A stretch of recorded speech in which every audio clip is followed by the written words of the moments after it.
How to cook a frittadang manok. Most people get this wrong, but cooking a frittadang manok is simpler than you think. You won't believe how rich and flavorful this Filipino chicken stew can be with just a few key steps. First, prepare your ingredients. You'll need chicken pieces, potatoes, carrots, bell peppers, tomatoes, garlic, onion, fish sauce, soy sauce, and tomato sauce. Fresh vegetables make a huge difference, so choose ripe tomatoes and firm potatoes. Start by sauteing garlic and onion in a bit of oil until fragrant. Then, add the chicken pieces and sear them lightly until they're golden on all sides. This locks in flavor and creates a savory base for your stew. Next, add sliced tomatoes and cook until they soften. Pour in tomato sauce, soy sauce, and a splash of fish sauce for seasoning. Add a cup of water or chicken broth to create a rich, flavorful broth. Cover and simmer for about 20 minutes until the chicken is tender. Now, add potatoes and carrots. Simmer until the vegetables are cooked through,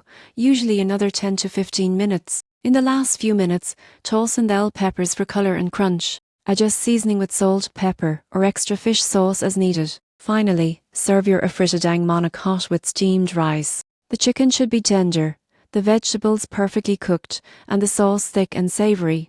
In conclusion, cooking a frittadang manok involves sauteing aromatics, browning chicken, simmering in tomato-based sauce, and adding vegetables at the right time. With these simple steps, you can enjoy a delicious Filipino classic that's hearty, flavorful, and satisfying.